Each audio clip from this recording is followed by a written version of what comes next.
డోన్లో ఘరానా చీటీల మోసం జరిగింది. 2 కోట్ల రూపాయలతో వ్యాపారి పరారయ్యాడు. నమ్మించి మోసం చేశాడు వెంకటేష్ అనే వ్యక్తి. 60 మందికి పైగా బాధితులున్నారు.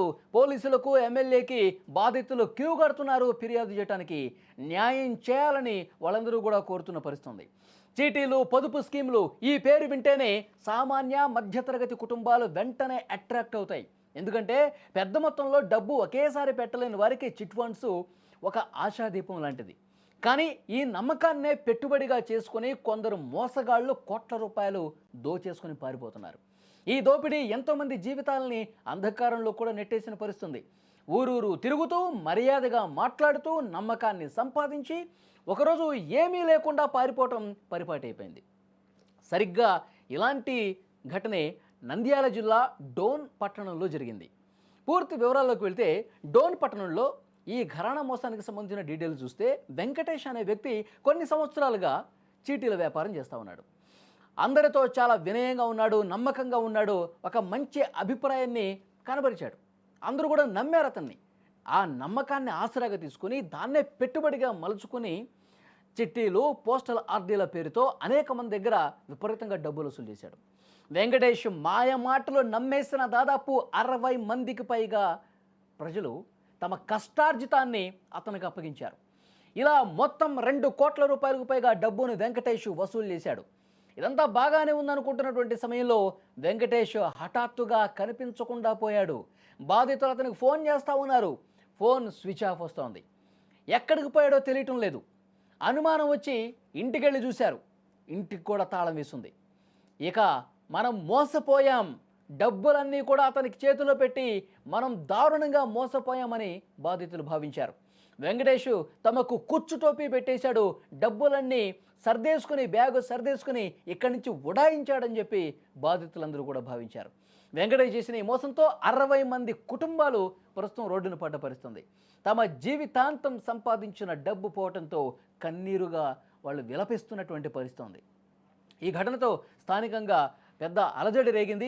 మోసపోయిన ప్రజలంతా ఎమ్మెల్యే దగ్గరకు కూడా వెళ్తూ ఉన్నారు. స్థానిక ఎమ్మెల్యే కోట్ల సూర్యప్రకాష్ రెడ్డిని కూడా కలిసి తమ గోడు వేళబోసుకుంటున్నారు. తమ కష్టాలని మీరే తీర్చాలయ్యా అంటూ ఎమ్మెల్యే గారి ముందు మొరబెట్టుకుంటున్న పరిస్థితుంది. అయితే పోలీసులకు కూడా కంప్లైంట్ ఇచ్చారు, కేసు నమోదు చేశారు. అతన్ని పట్టుకుంటాం, మీ డబ్బులు మీకు తిరిగి ఇప్పిస్తామని చెప్పి పోలీసులు భరోసా ఇస్తున్నారు. కానీ నమ్మకాన్ని ఎంత తెలివిగా వంచి వాళ్ళు ఉడాయిస్తున్నారు చూడండి. చాలా చోట్ల, ఇక్కడే కాదండి, చాలా ప్రాంతాల్లో కూడా ఈ చిట్టీలు అనేవి నడుస్తాయి. అక్కడ స్థానికంగా ఉన్న వాళ్ళందరూ కూడా మంచిగా పెద్ద మనుషుల తరహాలో మనం చిట్టీలు వేస్తున్నాం, మీ అందరి భవిష్యత్తు బాగుంటుంది, ఒకేసారి ఎక్కువ మొత్తంలో డబ్బులు వస్తాయి, మీ జీవన ప్రమాణాలు పెరగటానికి ఈ చిట్టీలు అనేవి కలిసి వస్తాయని చెప్పి నమ్మిస్తారు. డబ్బులన్నీ కూడా తమ దగ్గర కొన్ని రోజులు బాగానే దీన్ని సాగిస్తారు, కొన్ని రోజులు నమ్మకంగానే ఉంటారు. ఒక్కసారిగా పెద్ద మొత్తంలో డబ్బులు కూడబెట్టుకొని చెప్పా పెట్టకుండా పూర్తిగా ఇంటికి తాళాలు వేసేసి కనీసం ఎవరికి ఎలాంటి అనుమానం కూడా రాకుండా చాలా తెలివిగా ఉడాయించే పరిస్థితికి వచ్చారు. అంటే అర్ధరాత్రి సమయంలో ఊరి నుంచే మొత్తం చెక్కేస్తారండి. ఇలాంటి చిట్టీల పేరుతో మోసం చేసేవాళ్ళు అక్కడ స్థానికంగా కనిపించకుండా, అసలు ఎక్కడికి పోతున్నామో తెలియకుండా ఫోన్లు స్విచ్ ఆఫ్ చేసేసి, అసలు ఏ ఒక్కరూ కూడా మన జాడ కనిపెట్టకుండా ఉండాలంటే ఎంత దూరం అయితే వెళ్ళాలో అంత దూరం ప్లాన్ చేసుకుని మరీ వెళ్ళిపోతారు. ఇప్పుడు 60 కుటుంబాలు లక్షలు కోల్పోయామని చెప్పి కన్నీళ్లు పెట్టుకుంటూ ఉన్న పరిస్థితుంది. కాబట్టి చిట్టీలు వేసేవాళ్ళు తమ డబ్బును ఎక్కడైతే చిట్టీలు వేసి మనం జాగ్రత్తగా ఉంటుందనుకున్నామో వాళ్ళందరూ కూడా ఇలాంటి చిట్టీలు వేసేవాళ్ళు 1-2 సార్లు ఆలోచన చేయాలి.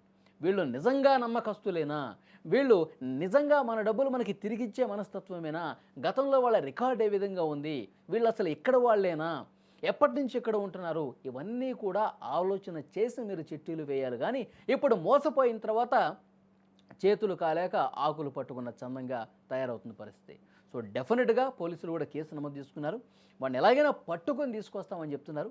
సో బాధితులు మాత్రం ఎమ్మెల్యేలు కూడా కలిసి తమ సమస్య చెప్పుకుంటూ ఉన్నారు. చూద్దాం ఎన్ని రోజుల్లోగా అతన్ని పట్టుకొస్తారు, పట్టుకొచ్చిన తర్వాత అతని దగ్గర ఉన్న డబ్బును మొత్తం ఏ మేరకు కక్కిస్తారన్నది కూడా చూడాలి.